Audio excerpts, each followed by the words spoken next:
Welcome back, everyone, to Red Spotlight, to the Agents of S.H.I.E.L.D. reaction commentary series, the show that is made for the longtime S.H.I.E.L.D. fan that wants to come back on here and talk endlessly about one of our favorite shows of all time, because it is, and don't let anyone ever tell you, one of the very best ever made, and always will be. Anybody else can get fucked. Anyway, I'm Alexis, and I'm joined by David, of course, here. We've been going on this rewatch journey, re-experience journey. We're about to really close out another season, if that can be believed. Today we are going to react. We're going to react to episode 20 of season 3. This is called Emancipation. This is written by Craig Titley, who most notably is, I think, perhaps his most infamous episode that he wrote, of course, is 4,722 Hours from earlier this season. This is also directed by Vincent Misiano. It features our returning main cast, which is Clark Gregg, Ming-Na Wen, Brett Dalton, Chloe Bennett, Ian DeCastecker, Elizabeth Henstridge, Henry Simmons, and Luke Mitchell. And this features guest appearances by John Hannah as Holden Radcliffe, Matthew Willig as Lash, Axel Whitehead as James / Hellfire, Natalia Cordova-Buckley as Elena Yo-Yo Rodriguez, and Adrian Pazdar as Glenn Talbot. This episode was originally broadcast on May 10th, 2016, ABC Television Network, to 2.93 million viewers, and this episode served as a tie-in to the film Captain America Civil War, taking place in the aftermath of that film, and showing how the Accords is introduced to the MCU, and how it affects the characters and the series. Here's some more notes on the tie-ins for the MCU. Because remember, at that point, that's still a thing that we care about, obviously. Not so much more these days, but I do say, before I read any of this, when this episode aired, I feel like this was the official announcement from Jed Whedon, Marissa Chancharoen, Jeffrey Bell, and Jeff Loeb that, you know what? Fuck it. We put in so much work to do tie-ins in the past, and they really bent over backwards, I would say, to just put it into the middle of the action with season 2. And I think with season 3, they kind of were like, you know what, guys?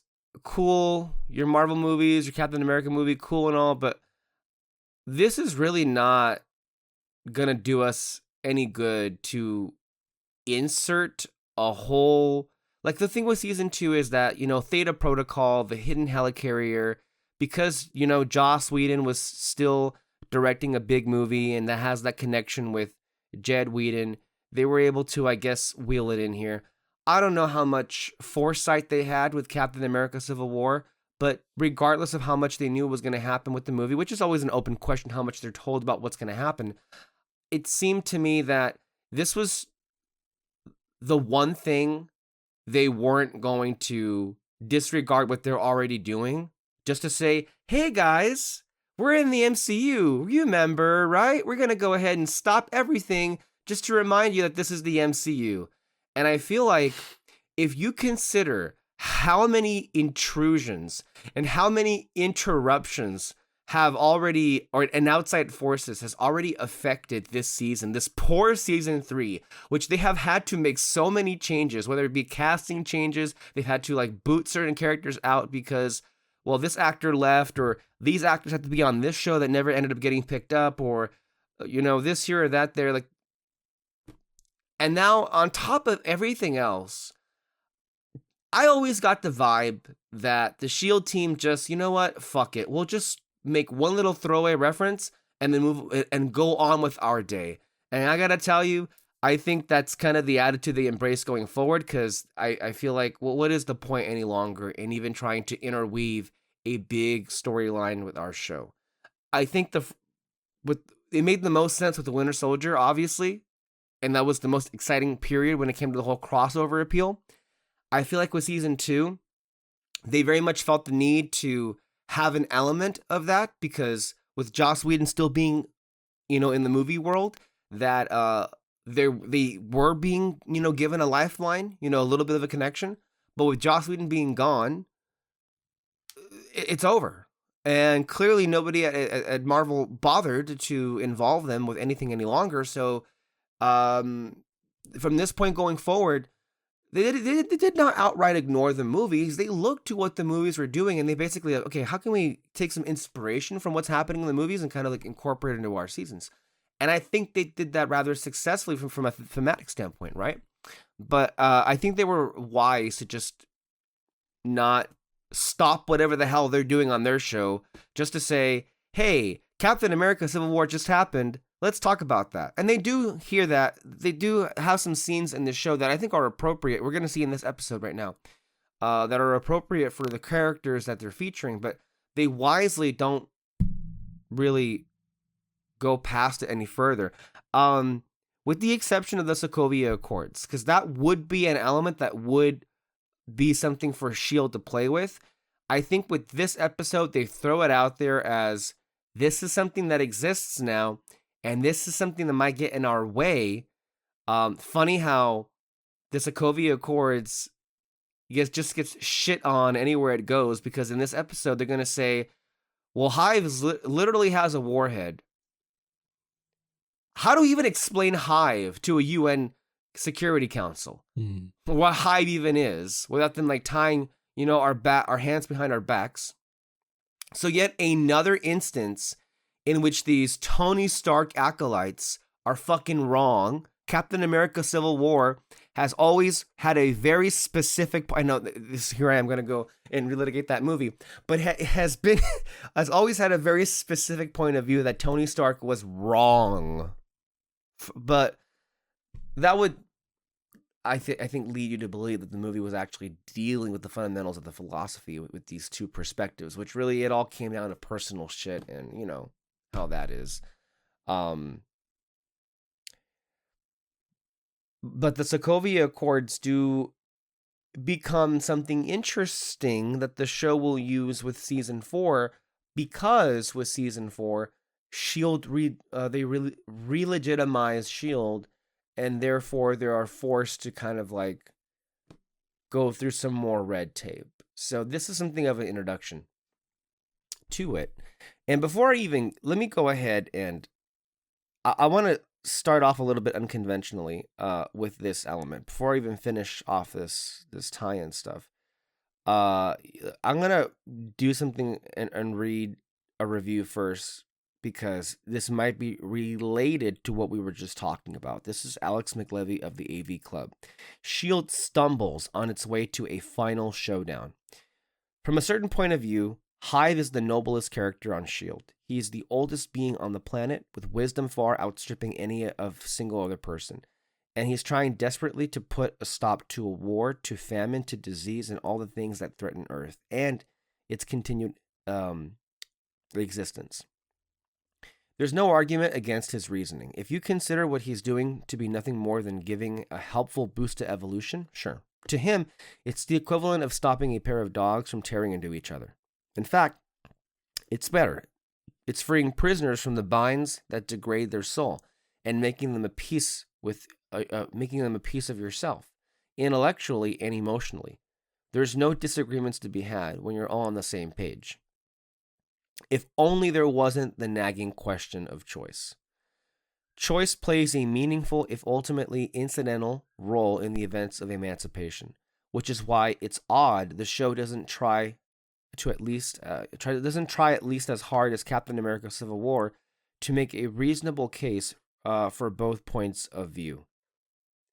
Talbot doesn't push his own perspective very well, even though it's the one the rest of us adhere to as part of a social contract. You may not like anti-smoking laws, but you follow them. And if you don't, you accept the risk of being fined. We demand that guns be registered, but someone with 10 times the destructive force shouldn't have to register that internal weapon. It's a valid concern, and now the law of the land. The fascist aspect of superheroes operating without oversight, really our heroes are like Black Ops, CIA, who don't answer to anyone, has been an open question at least since Ellen Moore's Watchmen. I don't expect the show to answer this knotty philosophical and moral issue, but I do expect it to at least pose the question fairly.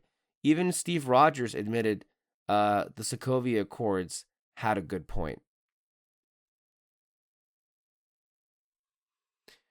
Dude, I may have made a mistake reading this first because I don't understand this person. I'm like, S.H.I.E.L.D. Season 3 really isn't about any of this. Unless they're making the argument that maybe it should have been. But, like, what is the argument here? That the show should have... Unless you're criticizing the way in which the show decides to introduce the Sokovia Accords, and it was just thrown in there, and it doesn't really, like, have the most fleshed out of reasonings. What is your comparison? Captain America Civil War?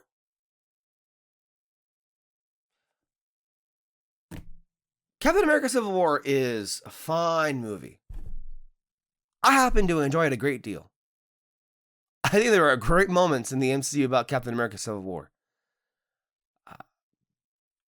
But do you really think that it's as fleshed out as it should be from this particular stance? I mean, I think a lot of Civil War kind of gets thrown out the window in the third act. Really. But okay. I just don't like what okay, this, and he goes on for a long tangent here. The real problem with Emancipation wasn't the conception, but the execution. It wasn't just about the fallout from Civil War that didn't get a fair shake in this episode. There it is. There it is. He just said, it wasn't just the fallout from Civil War that didn't get a fair shake in this episode. He's saying part of the problem with this episode is that they chose not to make it a big deal about the events that happened in Civil War.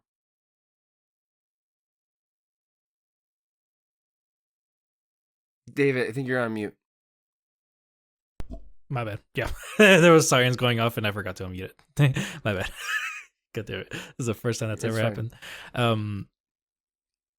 They bring it up briefly, just what happened in Civil War and all that, and I think they have like a well enough conversation about it within this episode, but it doesn't need to be fleshed out in these last episodes for this season, and it's okay to wait till the next season.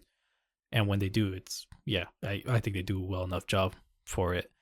And I mean, for this season, for season 3 though, they do bring up occasionally like what their responsibility should be for S.H.I.E.L.D. itself. Like, I mean, you had that conversation with Mac and Daisy, how she was just like, oh, let's just get someone, What about earlier with Daisy and Rosalind? Let's not forget that was a part of the season too. Earlier on with the Inhumans, breaking out and the ATCU Black Ops and all of that situation. With even the president making it. I mean, let's not pretend that S.H.I.E.L.D. hasn't had any of this out there in the air. Mm-hmm. But I do feel like there's a couple of unfair comparisons. Civil War is, you could make the argument, at bigger fault here because they're entirely devoted to this storyline, to this idea. And they still don't really flesh out what that is all the way through. Whereas S.H.I.E.L.D. is juggling a lot of ideas in the air and a lot of themes. Mm-hmm. And they're not done, obviously. It's a TV show. Like, it keeps going and going, and they're going to have more to say on this when we get into the next couple of seasons. So it's like, to me, this is like really aggressive in a very strange way. This also, Alex continues. The carrying out of the Trojan horse gambit should have been a lot more thrilling. Instead, Lash's surprise arrival and rescue of Daisy moved like molasses, the exact opposite of the fast-paced tone that makes the show soar. Every beat, every action was held twice as long as it needed to be. Lash took his sweet time gathering Daisy, not doing more damage to Hive, and letting himself be killed by James through sheer negligence. Craig Titley's script didn't seem to call for such a plotting assault, but that's what's whoa. That's what's delivered. The audience shouldn't have to catch its breath when such game-changing machinations are going on, but the viewer had time to churn butter during this climax, which is too bad because it was a really smart plan. Getting Daisy to trust hot-headed Lincoln only for him to turn the tables and send Lash in his place was a great bait and switch. It went a long way towards making our a little lightning bug less of a lunkhead bad idea generator like he was last time. Okay. Yeah. Just wanted to put that there, but just so we can get that out of the way, because I certainly am not going to be in the mood to litigate that at the end of this episode. Going back to just the tie-ins, I guess. This episode is in the aftermath of Civil War, which deals how the Inhumans are affected by the Sokovia Accords. We'll watch that in the episode very easily on. And it also acknowledges the death of Peggy Carter, which is, Jeffrey Bell said was important for the series due to her role in the universe as a founder of S.H.I.E.L.D., adding anytime we can make a connection to her, whether in a flashback or dealing with what's happening now, it makes the universe smaller. At the time, I think he meant that maybe in a positive way. At the time of Emancipation's airing, when we say smaller, I think he meant in a connotation. Usually has a negative connotation, but I think he meant it in a positive way because that didn't sound right the way that it came out, but that's the quote. At the time, or maybe he meant, I don't know, whatever. At the time of Emancipation's airing, the fate of the character's own television series, Agent Carter, was unknown, with several outlets noting that this could be a surprise meta announcement of the series cancellation. ABC officially canceled the series 2 days later. Okay, so it's like, this is the thing. In the same spring, ABC made S.H.I.E.L.D. kick off two of its best characters onto a spinoff that it inevitably would not even follow through with, and at the same time cancel Agent Carter.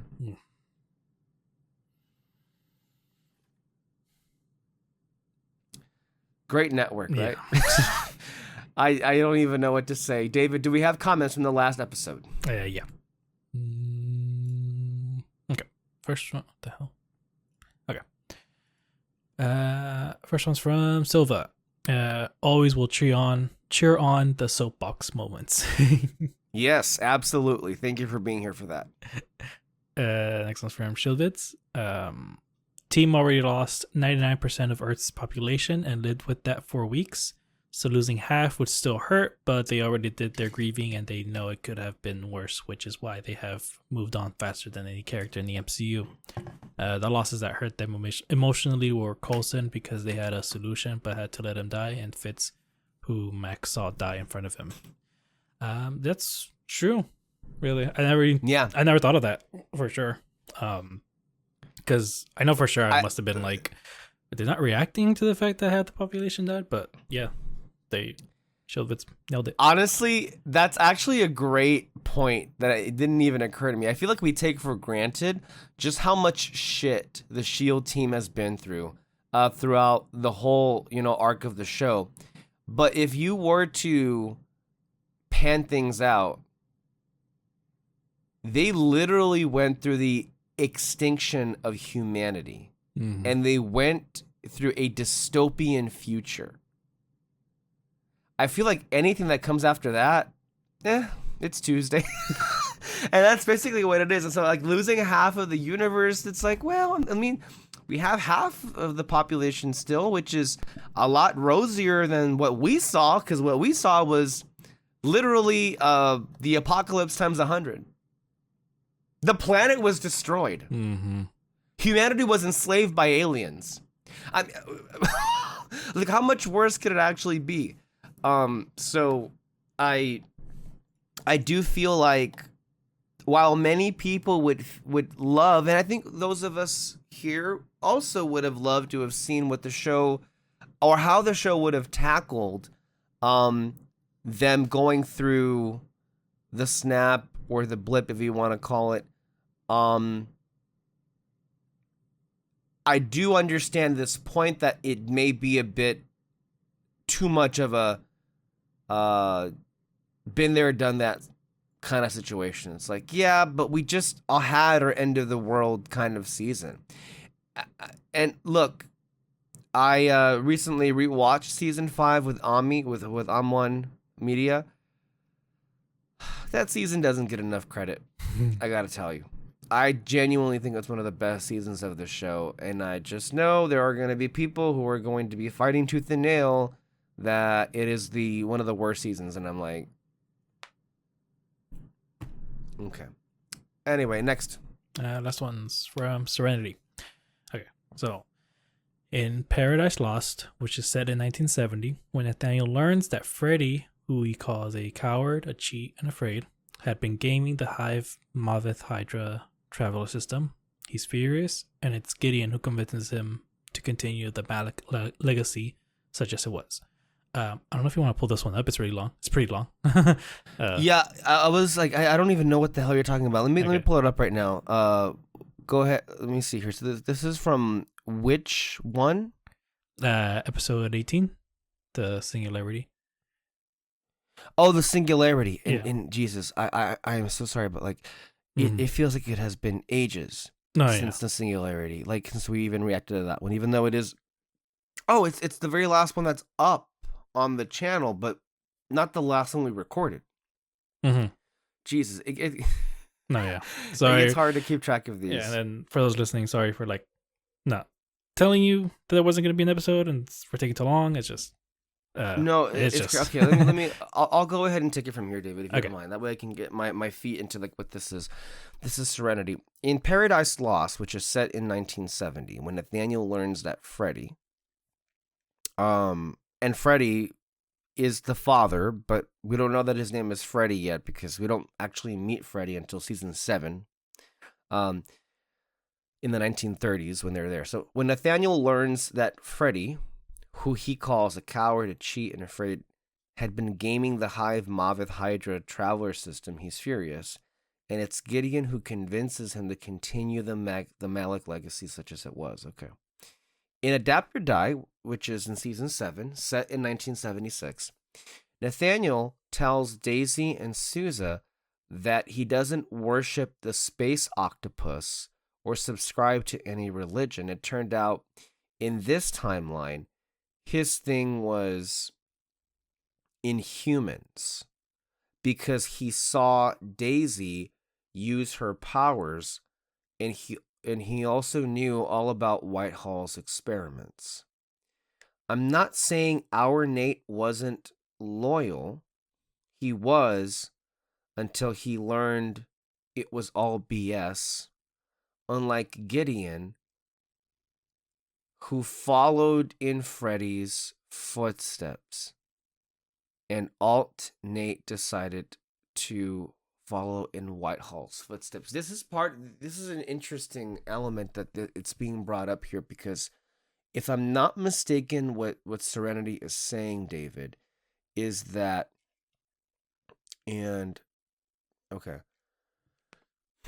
in season 3, what we saw is that Freddy, or Wilfred Malik, that's his name, he passed away in 1976. Mm-hmm. And through him passing away, Gideon and Nathaniel ended up discovering that their father had been cheating this whole time. Right? That's what we know so far. Yes. However, in season 7, when the Chronicons intervene and they, I don't know what voodoo they give him, or maybe they give him certain medicine, I don't know, but whatever they do, Wilfred Malik lives longer in the second timeline because the Chronicons are in cahoots with the Maliks.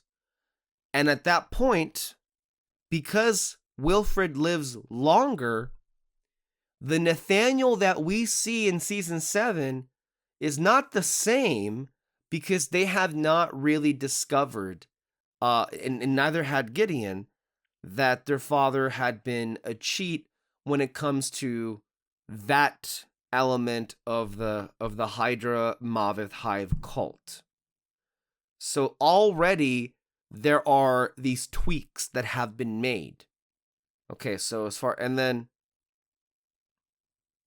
it seemed like the Nathaniel that we meet in season 7 is more inclined with the sensibilities of the Whitehall faction of Hydra.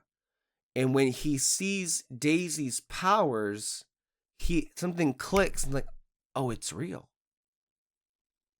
And the light bulb goes off. Mm-hmm. So let me continue. I'm just trying to straighten out what Serenity is saying here. And again, I feel like if you don't know the lore of everything, you may be like, what the hell is she, or are they talking about? Like, wait, what timeline, and 1976, and what episode is even that? So I feel like, okay, let me take it one step at a time, and I think I'm understanding what they're putting down, but I'm not even finished reading this comment.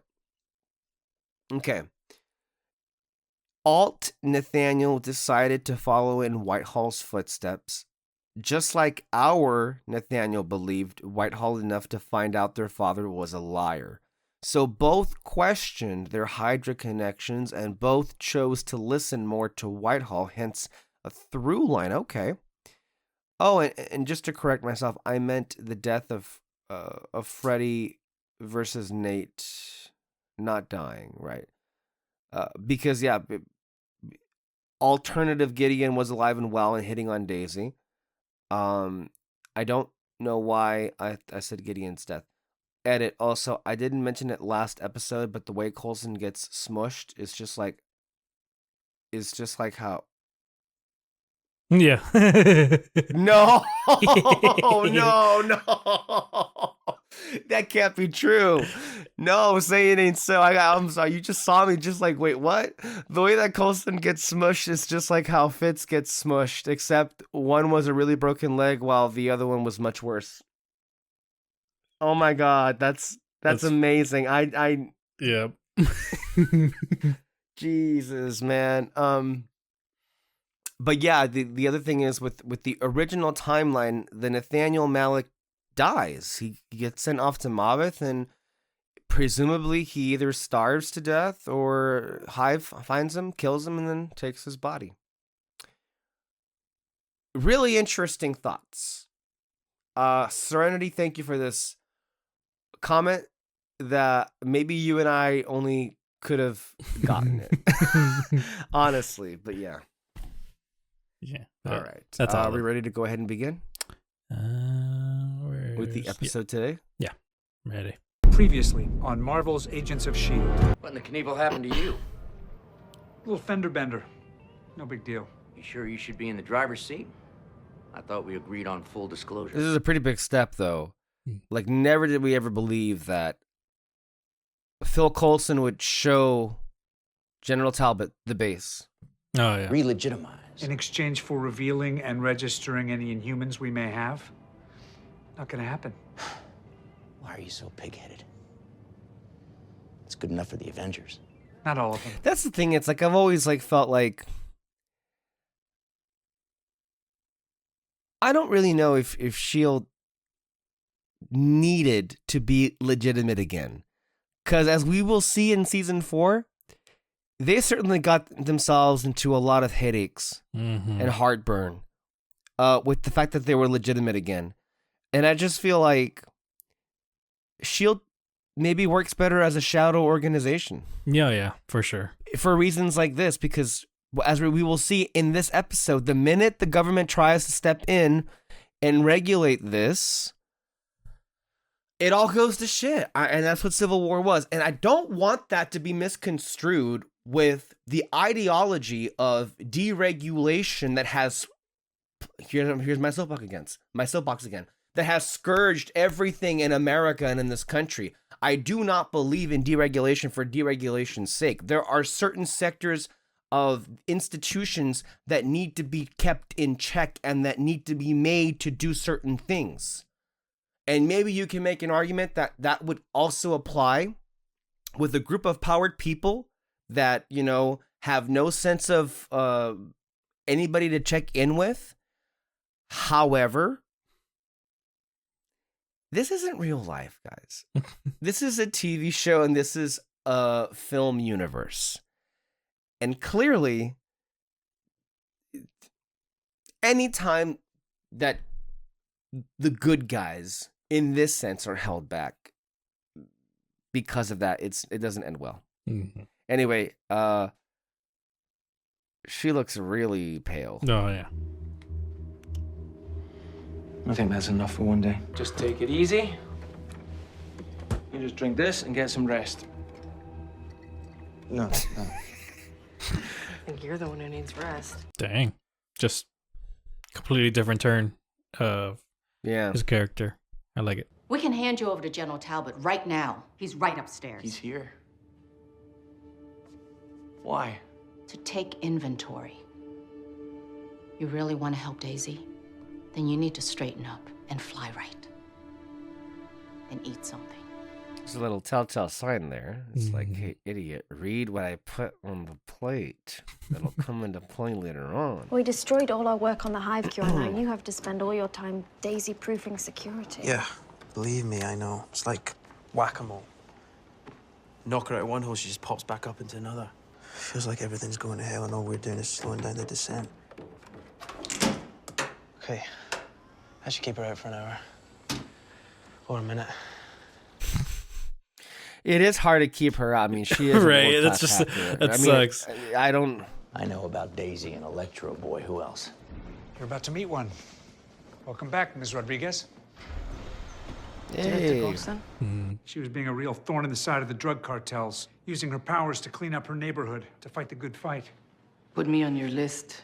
There would be a price on my head. Nobody would ever find out about it. Ingenuo. For real. It's like he's like, oh, nobody would ever find out about the list. She's like, really? Come on. People always find out. Yeah. It's highly classified. You had an index. Which is why I know nothing good ever comes from putting people on lists. Eventually they get misused or fall into the wrong hands, and then innocent people suffer. There you go. Actually, a good way to bring up the history of the show. Like, they did do away with the index because after the whole Inhuman fiasco from last season. So I think at this point, it's well established how anti-lists this SHIELD team is at this point. Daisy, are you listening? I know if there's a way to get in here, you'll find it. So if you are listening, I need to talk to you. I want to see you. So, David, I really have to ask you this. They do actually a really amazing bait and switch this episode. And I fell for it. But I really got to ask what you think. Like, they've done a pretty great job of this season of not making us feel super or put that much faith in Lincoln Campbell. You know? So what's being presented here is that Lincoln is reaching out to Daisy so he can get out because he's pissed at S.H.I.E.L.D. right now. He wants to be with her.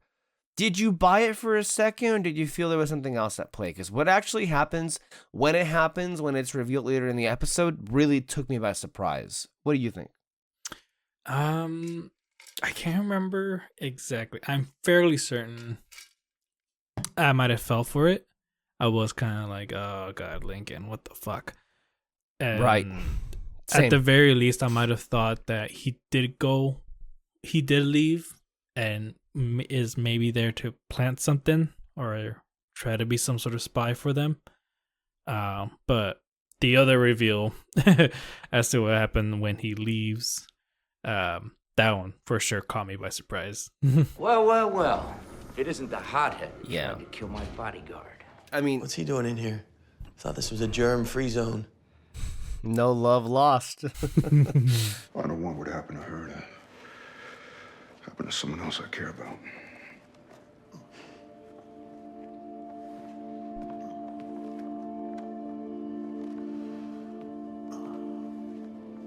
I swear, whatever he does to them, it's not even the worst thing that's gonna happen.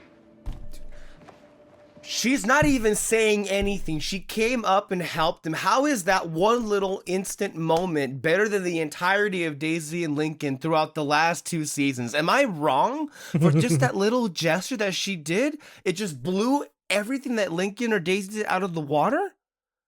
Like, that was even this conversation. Mm-hmm. I mean, I don't even know what it is about it. It's just like these two just have chemistry. Daisy and Lincoln, there was something there, but I don't know what it was about it that just I couldn't fully be into it. Because yes, in the beginning with these two, it was obvious, like, oh, okay, they're gonna get together, clearly. But every other scene that they have together, I'm liking how they getting closer and closer together.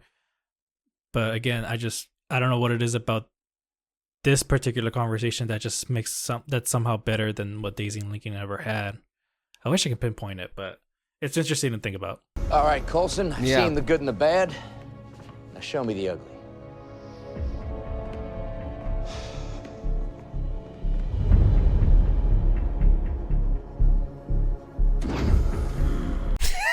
And speaking of, yeah, I forgot about this. Where's Daisy Johnson? She's on assignment. On assignment for who? At this point, he already knows they're lying to him. He knows where she is. I've got satellite imagery here of her. There it is. Dead man strolling down Lover's Lane in a town where an unidentified object crashed the night before.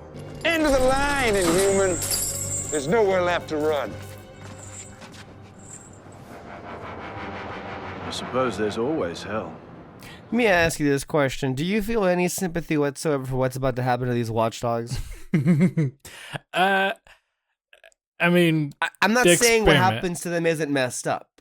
Like, it's messed up what happens to them. Yeah. But what they're doing, or what they're about to do to this person, may be even more messed up because they're gleefully and going out of their way to go just kill people. Mm-hmm. At this moment, it's like, okay. I mean, it is, yeah.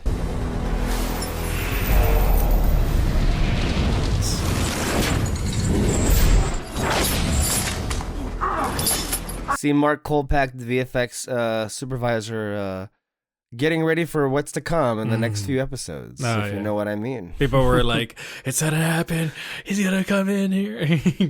Yeah. People were for sure getting excited. Well, I'm not with the ATCU. What do you want from us? I want you to become what you hate.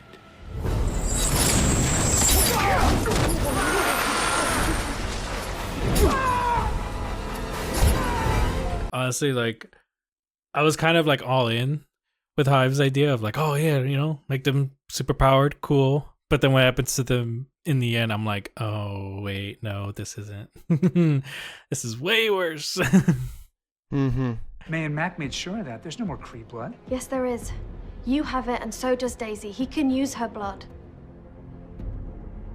So, just take some of Daisy's blood and make more of these. You know how crazy this sounds? You really think he'd sacrifice her just to make a few more Inhumans? With her powers, her knowledge, she's worth 100. What if you could make that many? With enough of Daisy's blood, the Terrigen crystals they have, Hive's own particulate DNA, and a scientist who knows how to stir the cocktail. You could create an all-in-one virus that instantly transforms any humans into Swede Inhumans, completely under his control. That's awful. I mean, that's the way that Simmons and Fitz are amazing experts at just like putting it all together, and you're just like, move along, little puppies. Oh my god. These are volunteers? By the way, I do like that they're showing us that Radcliffe isn't a bad guy. Mm-hmm. He's just deeply misguided and clearly here to be extra fair to Radcliffe.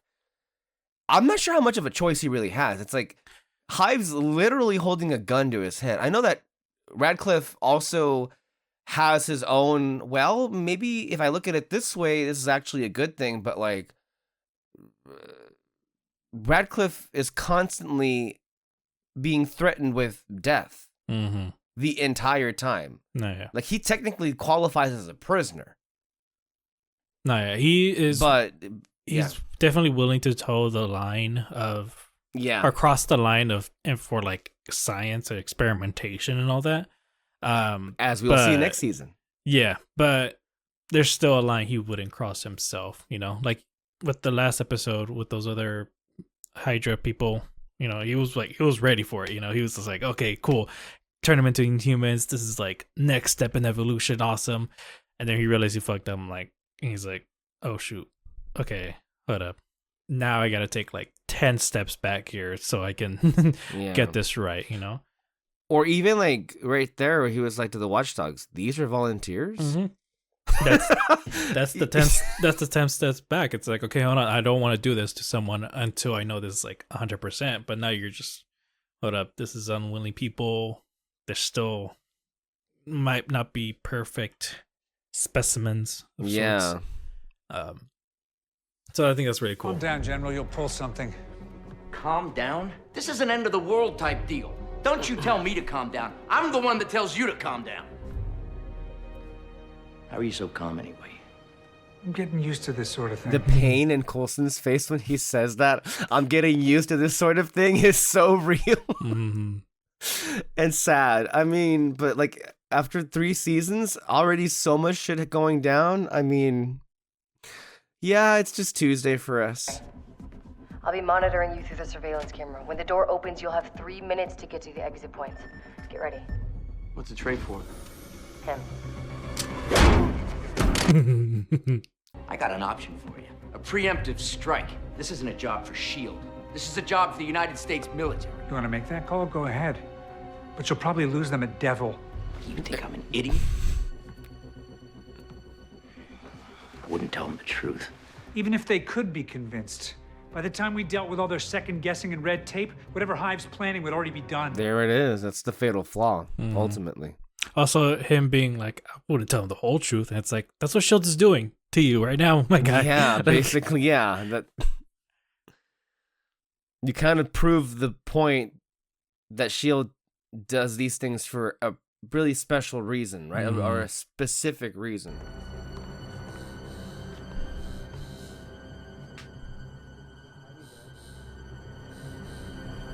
Now, Lincoln, go now. I like how only May would notice something like that. Mm-hmm. If it were me, I would like not even think twice. That boy sure sleeps a lot. Nice.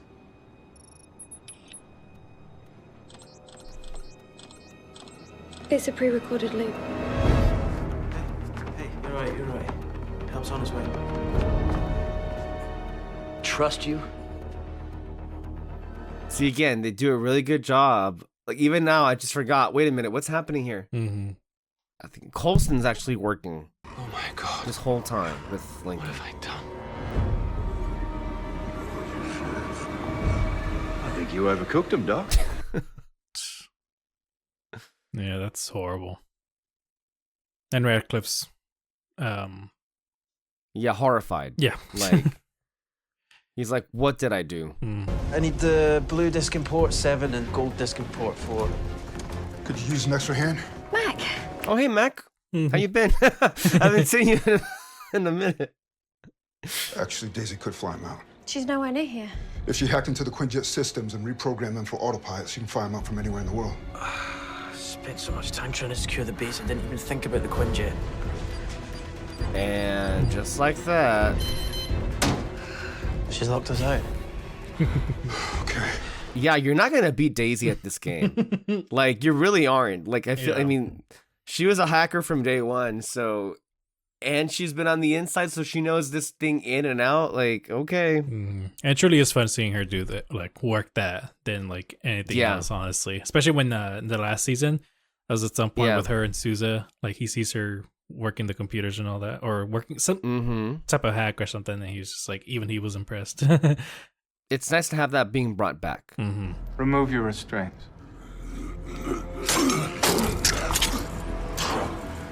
Some nicely trained puppies. This is the true horror. Hive actually likes these things. Yeah, I know. I'll redouble my efforts for the beta test. That won't be necessary. Don't kill me. Please, it'll work next time. You have my word. If not, kill me then.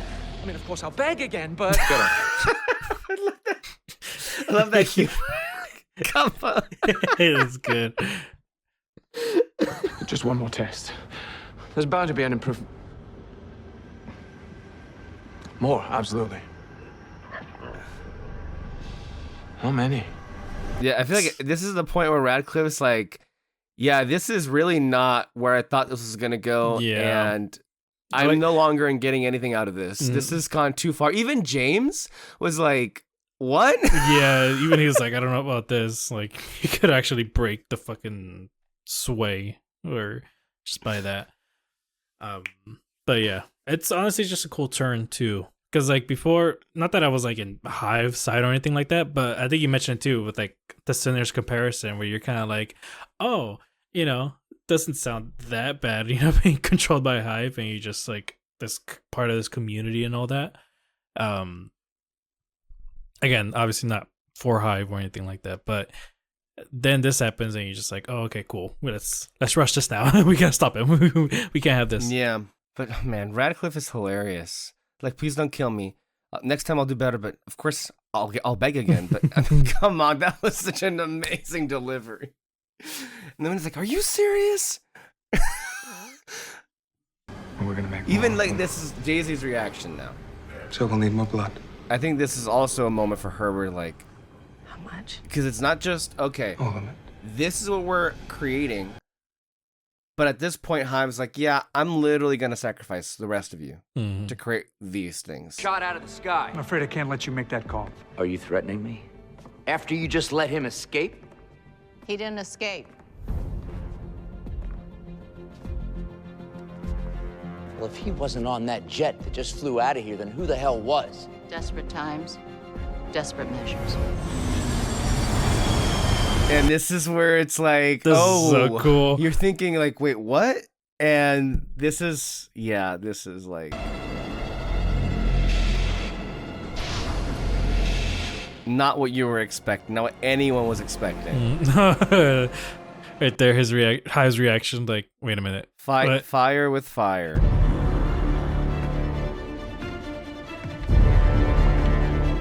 This is an amazing switcher. I gotta say.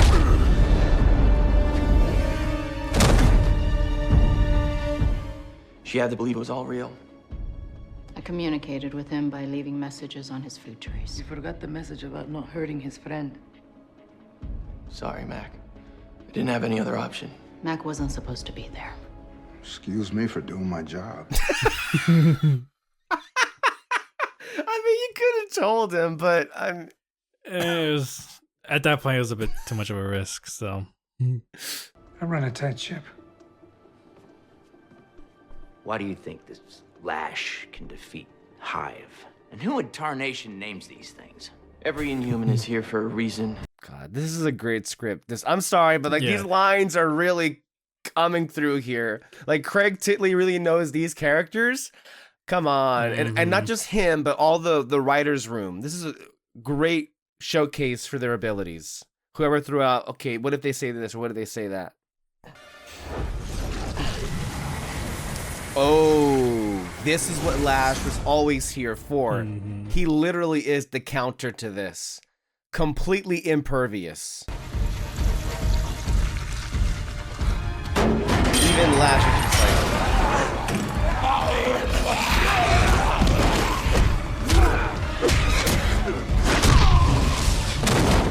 God damn. I also just like to think that we're being this, attacked by, you know, I don't know, some kind what of they call it, kind of like monster. a smart. Just a lot of blood. I strongly advise against that. Like John Hannah's delivery there. We're being attacked by I don't know, some kind of a monster. I mean, how else do you describe Lash's appearance? Be a run. I suggest we do the same, or at least the running part. I'm sorry, Dave. I know I cut you off. No, that's fine.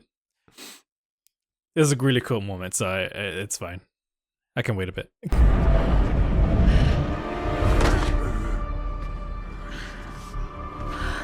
A monster.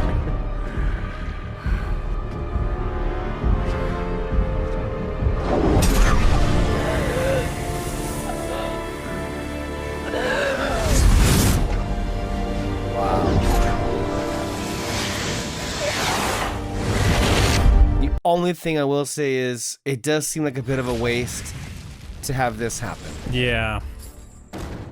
And I don't know what the rationale was for that, other than, well, now he's too powerful. His point was to save Daisy, and now we need to just get rid of him. Mhm. Otherwise, it would be too overpowered, blah, blah, blah, whatever. But it does feel like a bit of a cheat. I mean, it is, I guess you could say, a big sacrifice, because this is the last... Look, Andrew is a big character for Daisy, and this is the last chance he's able to save Daisy. If a little bit of Andrew is left in Lash at this point, or if Lash is a new entity, I don't even know. But it is one of these things where it's like, man, I really wish there was a much more satisfying end to Lash than this. And it's tough because there's also these other characters to get to as well. Mm-hmm. And I also... the music is great right here. Barry McCreary.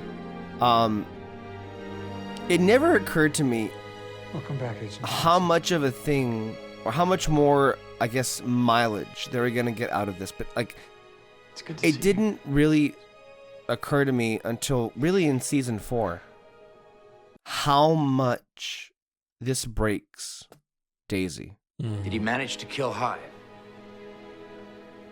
Get her to the med bay. Being swayed by Hive and then being freed from it. Mm-hmm. We're going to see in these next 2 episodes, but then even with season 4, when she just, like, leaves S.H.I.E.L.D., how, like, it damages her. I mean, she loses Lincoln as well. Like, back to back, that's a massive, massive loss. God. Even that cutaway with May, I do wish we could have lingered on that a bit longer, because, like, she goes through a lot of devastation herself throughout this whole show. Mm-hmm. So it's like, I'm understanding. I would even call myself as being critical of how this episode handled just that, because I do feel it needed a bit more time. But again, it's like we don't have time to stop. We have to keep going with, because there's so much happening, and I get that too, but if we gave this episode, I don't know, 5 minutes more, I would have lingered a bit more on that, but that's just me. Mm-hmm. No, I think there was a way to still have last year, be in the final showdown. Yeah. Especially how the way they kill Hive. He could have also been in the plane, That's true. That's true. So I think they could have done more with him for sure. I agree with you. But I can also understand them trying to be like, let's just get rid of him so we can focus less on other stuff. Yeah. Less on him and more on other stuff. Yeah. And then also I was trying to say, I like the idea of just like how there's like an intellect to, when they get these powers and all that, there's some sort of intelligence to it. I like the idea that like thousands and thousands of years of Inhumans, more and more Inhumans coming together, that it finally came up with something to go against Hive. Yeah. Does this mean you see a future now? Or I need a fast way out of here. Daisy's back. That's a good thing, right? I like a little detail of like him sketching a motorcycle just to remind us he's still a mechanic at heart. Mm-hmm. Keep the faith, Alfonso Mackenzie. Natalia was such a great find to put onto the show. I gotta tell you, she's really good. Mm-hmm.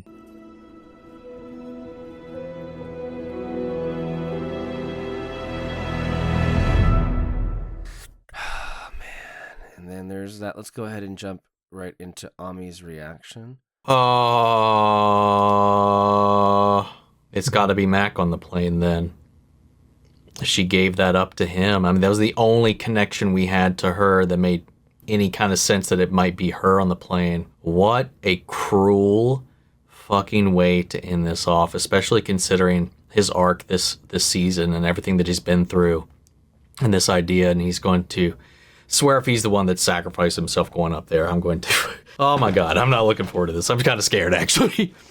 So maybe they get this warhead and they fly it up into space. So rather than dispersing this pathogen into the atmosphere, they get it outside and it detonates up there. Maybe that's where that's going to go. But I don't know. I've speculated about things and events in this show. No, that actually is what happens. It's never planned out at all, even remotely close to how I usually expect it to. So, what's even the point at this level? But yeah, man. Damn, though, the Lash did not fulfill his directive. He damaged him. He was unable to kill Hive. And like they said, if that was his directive, I don't understand. Like, it would not have been the case for him to do everything he did up until this point if it was just to save Daisy, as they said. And like Simmons said, that wasn't Lash. I think that was Andrew again. Like, he was able to, like, when he confronted her the one time, they had her like near unconscious at the wreckage of that van. He very easily could have killed her there too, but he didn't.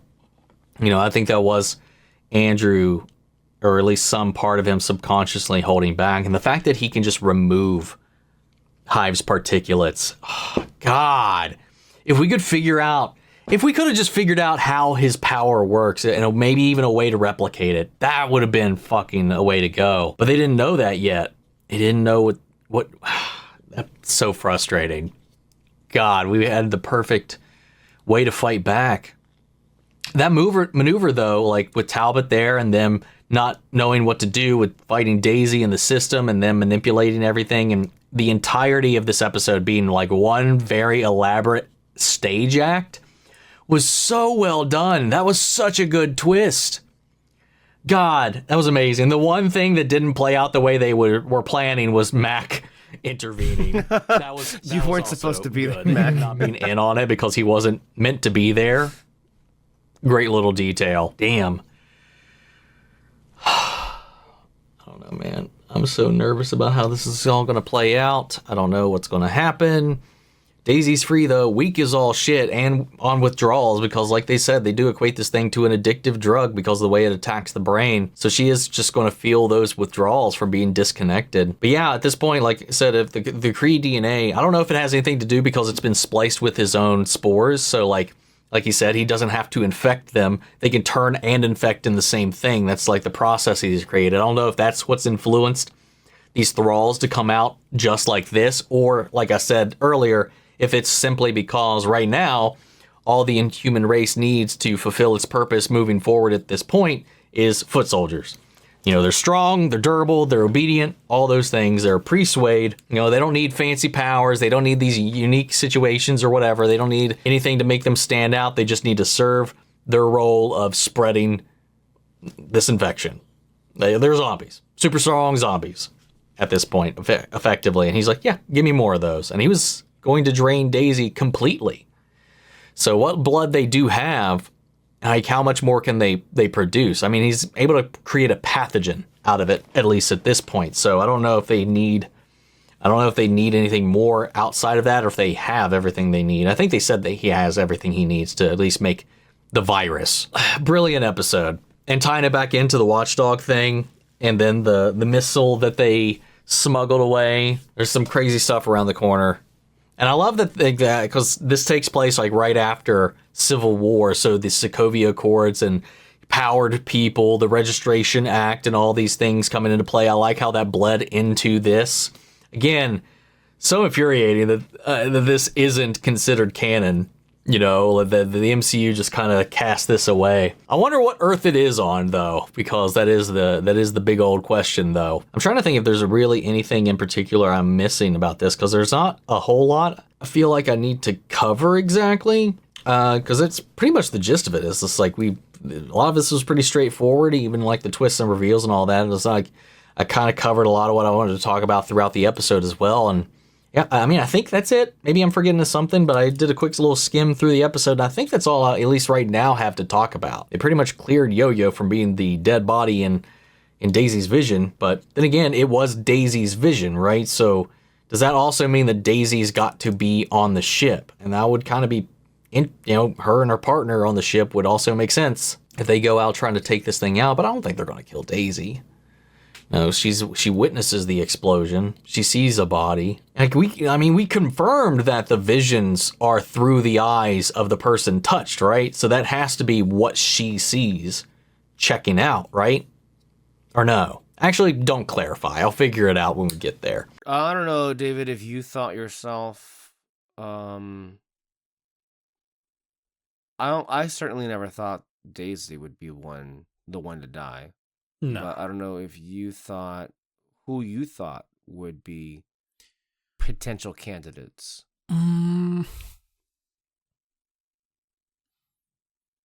Probably Lincoln and Yo-Yo is probably what I would have thought.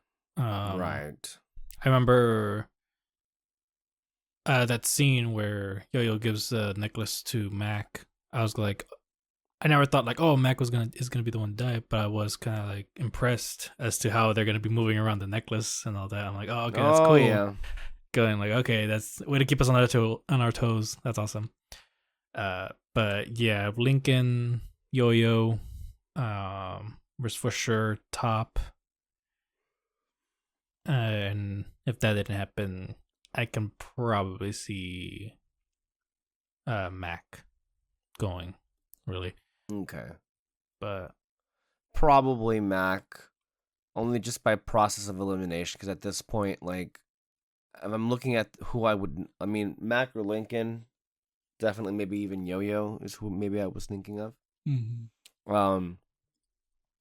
But I never thought Daisy. Yeah. Like, that's not on the table. Mm-hmm. Here's Eric Goldman at IGN.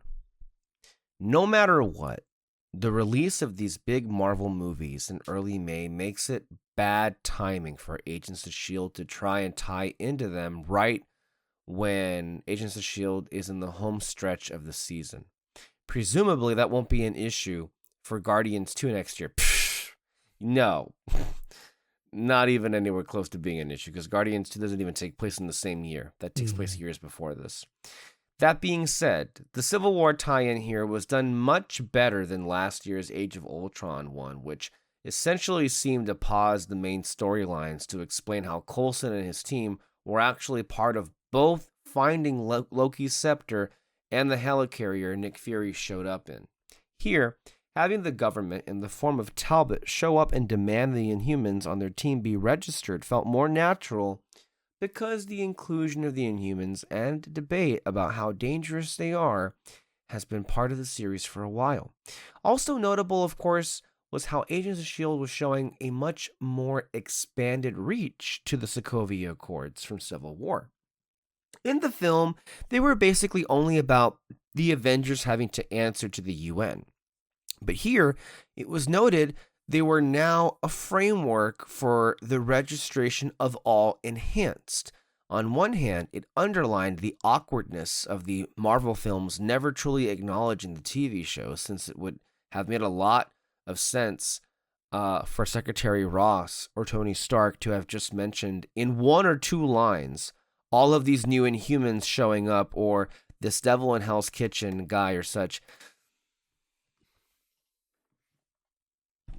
The way that touched a nerve, because wasn't I one of these people back in 2016 when I was watching Civil War, and even still to this day, as Eric just literally said, either Tony Stark or Ross could have just said in one or two easy lines, all these new Inhumans showing up. That's literally all you had to say. You didn't have to show anything. Mm-hmm. But it definitely would have brought more, I guess, of an emphasis to why the Sokovia Accords might need to happen, because it's not just about the Avengers. There are all these other powered people that are happening on in the background. Mm-hmm. And all you had to do was just acknowledge that, especially because at this time, if I'm not mistaken, Kevin Feige is supposedly, hold on, earlier in the year, I want to say they were developing an Inhumans movie. But at some point between 2000, maybe it was between late 2015 and late 2016, but there was a turn where Kevin Feige basically ratted out Ike Perlmutter to Bob Iger, and Bob's like, Ike, fuck off. From now on, Kevin Feige comes straight to me with what he wants to do. And as soon as that happened, Kevin Feige probably killed the Inhumans movie because he never wanted to do an Inhumans movie. That was something that Ike Perlmutter foisted on him because Ike Perlmutter wanted to diminish the X-Men since X-Men was owned by Fox, and they wanted to there was this initiative happening at Marvel Entertainment to just transform the Inhumans into their new X-Men, which is why it got such a huge push on Agents of S.H.I.E.L.D., and they wanted the next big thing in that continuation to be their Inhumans movie. And ultimately, that was also one of the hopes in the back of our minds as S.H.I.E.L.D. fans, is that eventually whatever this Inhumans movie would be finally an opportunity for this show to get some goddamn recognition. Because yes, even something as simple as all these Inhumans running around would have been enough for us. That would have been enough. Mm-hmm. And yet we couldn't have that. Eric continues. On the other hand, the idea that once the Sokovia Accords were in place for the Avengers, they would then expand or be used as a template to include other superhumans certainly made sense in the grand scheme of things. And even more notably, they essentially were adapting the concept of the Superhero Registration Act from the original Civil War comics more directly than the Civil War movie did, with its specific focus on the Avengers. On top of that, it was good to see Coulson mourn both Cap's fugitive status and the death of Peggy Carter, as both made sense as things that would be impactful to him.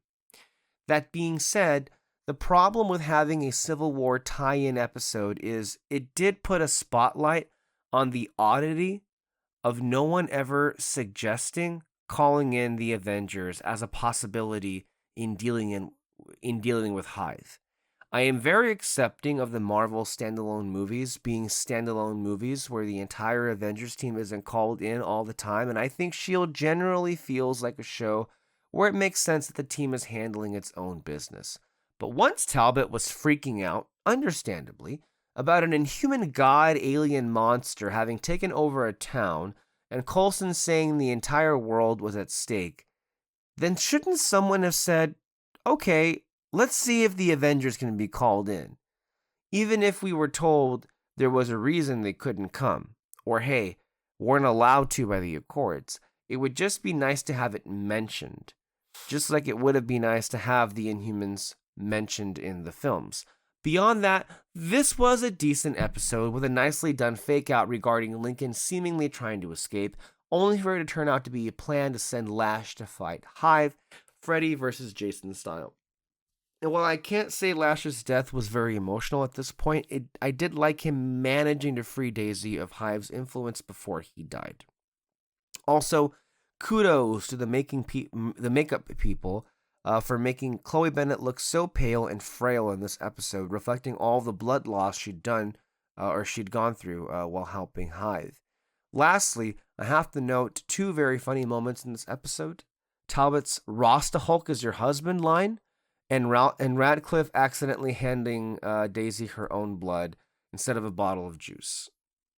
There were a lot of humorous moments in this episode, and I thought that they really worked out very well. For sure. Here is the Reddit people reacting in real time. I'm still laughing when Talbot called Lash Rasta Hulk. Oh my god. That definitely got a lot of attention there now, wouldn't it? Not falling for it. It ain't going to be Mac who dies. Yeah, I think it's a red herring, but the cross really is a token of death. It's a form of execution, Jesus. Still think it's Fitz or Simmons because they're happy. It's understandable. That would be something interesting to be on the that would be an option. The Lash/Lincoln swap was brilliant. Lincoln really took advantage of Daisy's feelings for him. Glad there was still a bit of Andrew left before he died. Yeah, I enjoyed it. They definitely played with my dislike of Lincoln. But good for him. That was a smart plan, and he accomplished his sole goal. That's twice the writers have played with our expectations with Lincoln. Clever bunch. Yeah, they're a clever room of writers, that's for sure. My heart broke when they say that wasn't Lash. I'm kind of bummed that that's how Lash went out. Yeah, he redeemed himself from saving Daisy, but I feel like he could have been used more, you know? Lash was born to kill Inhumans, specifically Hive, so they say. So that's pretty much what they did with Lash. Offed him before he could show his true potential. It was cool seeing someone who could have taken on Hive and scare him, and then they offed the character. When the Quinjet opened and revealed Lash, I freaked out. Yeah, I think a lot of us felt the same way. No, yeah. I was hoping Mac would get laid at the end of the scene. Close your eyes, and then she takes off both their clothes with her super speed. Instead, Mac gets the necklace of foreshadowed death. Yeah, that's not really what you thought was going to happen. That would not end up working out very well. So I guess that line where Lash said, "I am the cure" in an earlier episode meant more than we thought. Yeah. That's interesting. I forgot that he says that earlier on. Cool. I like that. That's cool. Let's see here. Yeah, Talbot was on fire with the lines this episode. Who in tarnation names these things? He says Lash or Hive, which is true. It's like it's a fun way how the show pokes fun at itself sometimes. Again, you can't take yourself too seriously. You should take yourself seriously, but not too seriously sometimes. And it's a fine line to really kind of like balance out. I just want to say I really enjoy Glenn Talbot as a character, and I appreciate him being on the show. His presence really helps the show feel like it's a part of a larger universe, and he opens up the door to some interesting crossovers. Plus, Adrian Pasdar really just nails the character. Yeah.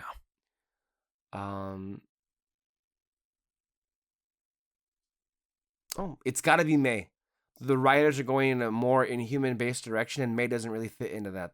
The writers haven't known what to do with May all season. I don't know. That's not true at all. No, that's. Yeah, I'm like, no. Nah, she's been a big part of the season. She's been a big part. She's had some great moments with all these characters. She's great. Yeah. Anywho, that's where I will stop. Let's go ahead and go into our closing comments for this episode, or anything else maybe you wanted to opine on some of the commentary that we read, whether it be through some of the comment redditors or through some of the reviews that we read, or maybe even some of Ami's thoughts. Ultimately, I thought this was a highly entertaining episode, as usually every episode of this show happens to be. An amazing, memorable switcheroo they had here with this episode. And ultimately, it falls into the category of a lot of things, a lot of pieces needing to be moved in a certain way, at a certain pace, to set the stage for the finale, the two-part finale that really begins with next week's episode. But while I think, again, every time when we have one of these episodes where they have to do a lot of busy work, they still find ways to make it feel, to make it feel like it flies by, to make it feel so entertaining, and to really pack in a lot of brilliant humor along the way, too. All while really trying to do a balancing act of, hey, at the last minute, let's throw in something about how this is also existing in the same universe as the Marvel movies, and then, going along that line as well. Your thoughts, David? Great episode. Everything about Lincoln was really cool. Lash coming out, that final showdown of sorts, was great. I do think, you were right that they could have done more with him in these next episodes. They could have just locked him up again. Maybe he's like a little bit to his old self again after that, because he's sort of fulfilled his duty, I guess. And him and May could have been talking, and the conversation could have just been like, "There's no normalcy now between us. Like, I have to finish off Hive no matter what." And then he could have been in the plane. He could have been holding him back, and He could have died with Lincoln, while he holds him back. Lincoln flies the plane, and then, boom. I think that could have worked. One of the things that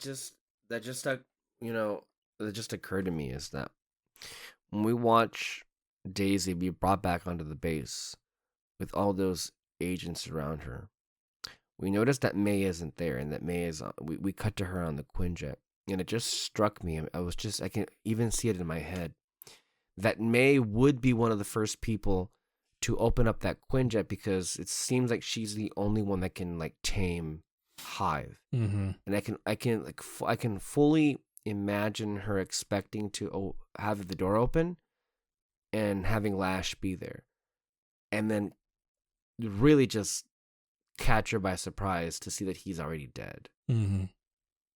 So, and even that very, very short like cutaway, Ming-Na Wen, come on, what a superpower she has, right? Like she can make you feel anything. Mm-hmm. I really do feel like she's one of her generation's truly underrated gems, in a lot of ways. Yeah, I mean, she's prolific for sure. She's in a lot of things, but I'll never forgive Star Wars for how little they've utilized her. She was perfect for the character of Fennec Shand. It just seems like a complete waste, considering what a middling affair everything involving her character is with the Mandalorian universe.